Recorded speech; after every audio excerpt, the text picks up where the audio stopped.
Welcome back everyone to the Moneycontrol live stream. You're watching Markets with Santo and CJ, and well, bulls have tried to make some bit of recovery on the day. We started off the session on a disappointing note, but we have seen some bit of fight back from the bulls at the Nifty and Sensex are trading largely flat. They had recouped into the green territory, but they have come off a little bit from the day's high, but we still remain in the green territory, largely thanks to a rally in RIL's shares as well as some sort of short covering in the market, Santo, that I had talked about. Yes, you managed to get that one right. I think you were the only one probably still optimistic that maybe, you could see some kind of short covering. I told you, you should covering. listen to me, I told you. But, I mean, sadly though, the small and mid-cap space continues to reel at this point of time. The Nifty small cap index was taking it on the chin, down about 1% as we went live. And the Nifty mid-cap, although came off the day's low, but still quite firmly in the red. So clearly we are seeing two sides of the market at this point of time, Santo. I think what we are seeing is, in market parlance, what most veterans would say as index management. Looking at the index, you probably get a feeling that yes, market is still holding up, but the real pain, in the mid caps, that's where the action is happening, and the strength in the index seems to be camouflaging that. On the side, I think most people are still trying to exit their positions. Well, it seems so at this point of time, because you can't see any sort of strength in the mid and small cap space after the rally that we saw the past few days. Clearly, there's been some profit booking again. So that is the market, but individual stocks were doing quite well today in today's session, and me and Santo have picked out our favorite 5. Well, and as usual, CJ, I have decided to go with the safety first approach. Of course. I think banking stocks have been fairly steady in this volatile market. They did see some weakness, but overall, if you look at it for the performance as a year, for the year as a whole, they still turned in a good steady performance, I would say. Federal Bank now, this stock has been flattish. It had a decent Q4. The stock saw a bump up after that, but after that again the market seems to have turned its back. But here is why, CJ, I think probably the stock could do well. The worst of its asset quality problems, those are behind. Those were an issue and which had led to the underperformance of the stock for a long time, but now that's behind. If you look at the gross NPA number, which is about 2.6%, you have the net NPA number, which is less than 1%, and provision coverage ratio has improved to about 66%. Now, a large part of its restructured book is mostly secured, so there's no big concern there also. Now, the company, the bank had consciously stayed away from the unsecured book in a big way. That's understandable given the asset quality problems that it was having, but with now that out of the way, Federal Bank is trying to grow its unsecured book also in a big way. That's where the real margin lies. Good strong liability franchise there. 95% of its deposit base is largely retail. Besides that, it also has a very strong base of NRE deposits, which is quite stable. It's not exactly very cheap deposit, but it's still a very stable source of funding for the bank, whose cost of funding overall at about close to 4.3% is at fairly in a sweet spot at this point in time. So these are some of the things. And lastly, you also have the Fed Fina NBFC arm of Federal Bank. We could have some kind of value unlocking there as well. That's something which is not fully captured in the price at these levels. So put these together, and I think maybe the market is not appreciating Federal Bank enough. Well, maybe, Santo, there is a reason why the market is not appreciating. I mean, asset quality and all sounds very sweet, but you have to look at the facts, and the facts are that the earnings for the June quarter could come under pressure largely because of the treasury function of the bank. Now, we know that the treasury accounts for one of the 4 major functions of the bank and contributes to its earnings, and that side is going to clearly take a hit given the sort of battering that bond yields have taken, or the government securities have taken this quarter, on the back of the rate hike that we have seen from the RBI, as well as globally you are seeing that bond yields are rising. So clearly that side of the business is going to take a hit, and that will probably weigh on the June quarter earnings, and I think that is why you're not seeing the stock probably run away due to the reasons that you have been mentioning, Santo. Apart from that, if you look at the stock overall also, the past 3 months the stock has largely been a non-performer. Yes, it has not risen, it has not fallen that much, but it has also not risen too much. So it's not really been a safety bet for the market, in the sense that it could protect the portfolio in that sense. And I have a sense that probably this trend is likely to continue, because if you look at the medium term, or the weekly technical indicators of the stock, they are indicating a very neutral stance at this point of time from the market, and I feel that the stock at this point of time lacks momentum to build on any sort of platform it may have got for itself by not falling too much, at least in the first 5 months. The next stock on my list is Santo RIL. Well, we all have to thank RIL for the recovery that we have seen in the market today. Clearly, the stock has outperformed over the past 1.5 2 months, and that is continuing. Today's gains came largely on the back of the report that Bernstein put out. They have raised their price target for the stock by Santo by as much as 19%. Now they are expecting the stock at around the 3,400 handle, and if we do reach that level in another 12 months, that singularly will account for almost 34% upside in the stock going ahead. So clearly, analysts are turning bullish. The market is reading it, and market is taking it in, and that is reflecting in the stock price. And largely, lastly, I think the recent reports that have come out and the announcement that have come out from the company about succession planning, I think that is picking up steam, and clearly market is liking what it is seeing at this juncture. Well, the fundamental story clearly seems to be in favor of Reliance at this point in time, especially the refining margin story. That is that, you're seeing gross refining margins actually harden, and that's good news for a company like RIL, though now it's being seen as more of a new age company thanks to its trust. It's just ironic the way it turns out, Exactly. The old never goes away. Exactly. CJ, just remember that. Exactly. I have to say that the old never go away, Not pointing at you. Okay, I take the point. Now, CJ, the thing here is that not so much the fundamental side of it, but technically the stock seems to be running into some kind of a resistance between 2,700 and 2,800. That's where it's been kind of stuck. It's tried to break past that, not been very successful there. I would rather hold my horses and see whether, for this time at least, if the stock can break past that point. I mean, Santo, it is actually, I mean, now that you talk about it, it is a very strange thing that RIL has not been able to break past that 2,800 handle. And I think the major reason for that is that there is still some skepticism out there about the consumer side of the business, because let's remember, there is the RIL that is the old energy business, and then there is the RIL that is the consumer technology business. Now we know technology companies, how they have fared globally. They have undergone so much of valuation compression, but RIL has not, and I think probably that is holding on a lot of the skeptics, that probably there could be some correction in the offering, and then maybe we can get into at a much cheaper level. But I think that a lot of the market will miss out if they keep on waiting in the hope that there could be more correction. I think the stock is looking good quite right now, and the momentum is with it, even though the market is not, but the momentum is clearly with it. Well, Shriram Transport Finance is the third stock on our watch list today. The company CEO was on CNBC today, and the point that he's making is that broadly the CV space, which is the bread and butter segment for Shriram Transport Finance, that is doing pretty well. You're seeing good strength in both the sales of used CVs, as well as there's been an improvement uptick in the resale value as well. Now, if you look at the Shriram Transport Finance stock, it did take a bit of a beating earlier this year, but since then it has been making higher lows, and it's up by close to about 20% over the last 1 month, which means that the improvement at the ground level to some extent, I'm not just taking the company management's words for it, but if you look at the way the stock has been faring, probably there is reason to believe that things are improving at the ground level. Well, Santo, clearly, I mean, from a demand perspective, you can't really make much of a case against Shriram Transport Finance, but one side where probably you could argue that the stock could face a little bit of headwind going ahead, and the company at large also, is the margin side. Now clearly we know that borrowing costs are rising in the economy with the emergency rate hike in May, the second rate hike in June.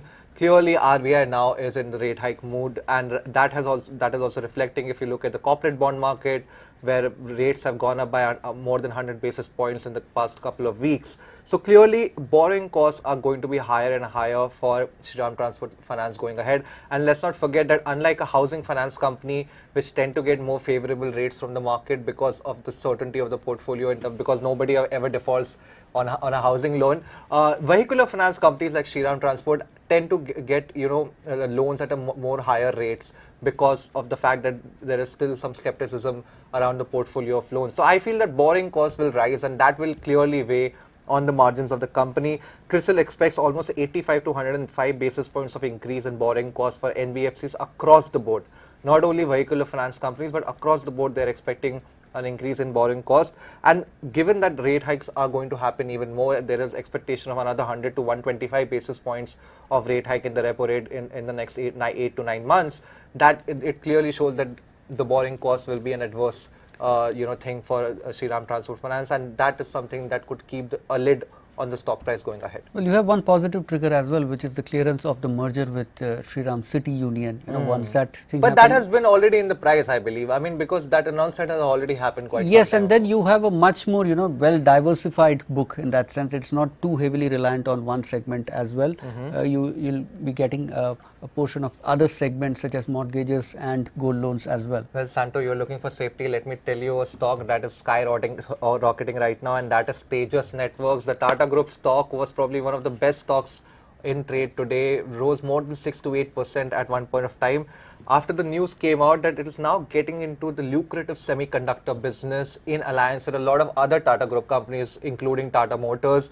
Now, we know that globally, chip shortage has been one of the dominant themes of the industry for the past 1.5 2 years because of the higher demand and supply failing to catch up. Now clearly there is a big opportunity here for a lot of companies. India itself, I mean the government itself is trying to push semiconductor manufacturing in the country so that we can capitalize on the absence of some of the traditional players like Taiwan, China. You have Netherlands and all of these players who are quite a big player in the chip industry. So I feel that getting into this sort of a space with the Tata name, with the capital backing from Tata, this could be a success mantra going ahead and a trigger for a new rally in the stock. And if you look at what McKinsey has to say about the chip industry, they believe that the chip industry could be a $1 trillion industry in the next 8 years from about $600 billion of revenue in 2022. So clearly a high growing, fast-paced growing industry, and Tejas at this point of time is making just the right moves.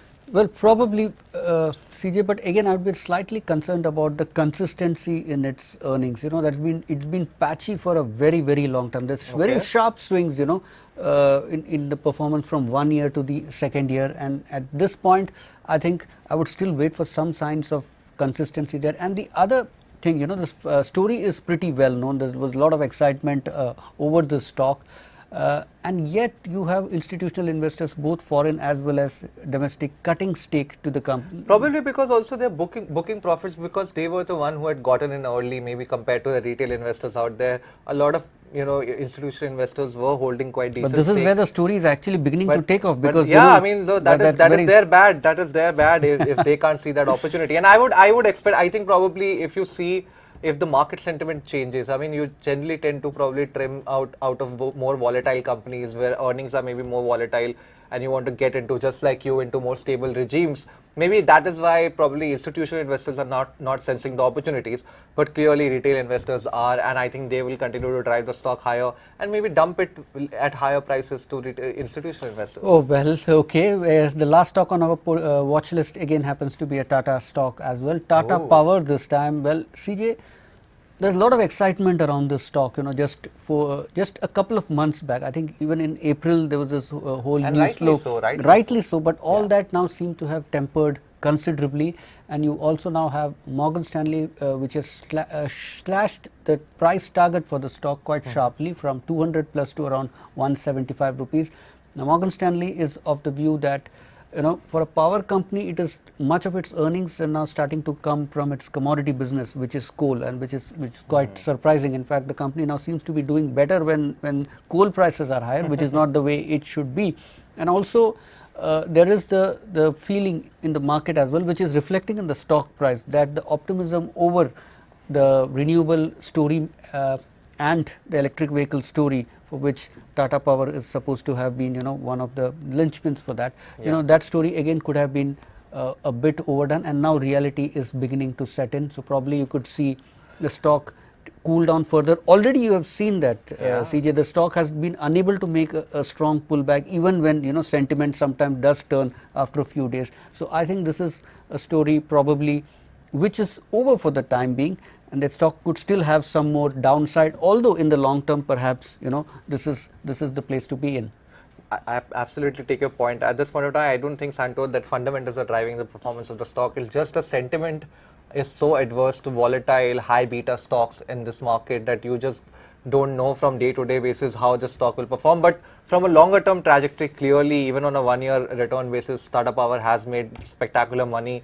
if you take 2-year, 3-year returns, they are even better, right? And going ahead, I think you need to not focus on the commodity business or the traditional power plant business. You need to focus on the renewable business, because that is where We just discussed that a short while back. Yeah. The old doesn't go away really. Yeah, it will not go away, but it will steadily be, pushed out into the retirement home, right? That is how what happens, Okay, sadly. I take the point. So for me, I feel that, the renewable business, clearly recently also they, gotten new investors onto that business. They onboarded new investors on that business.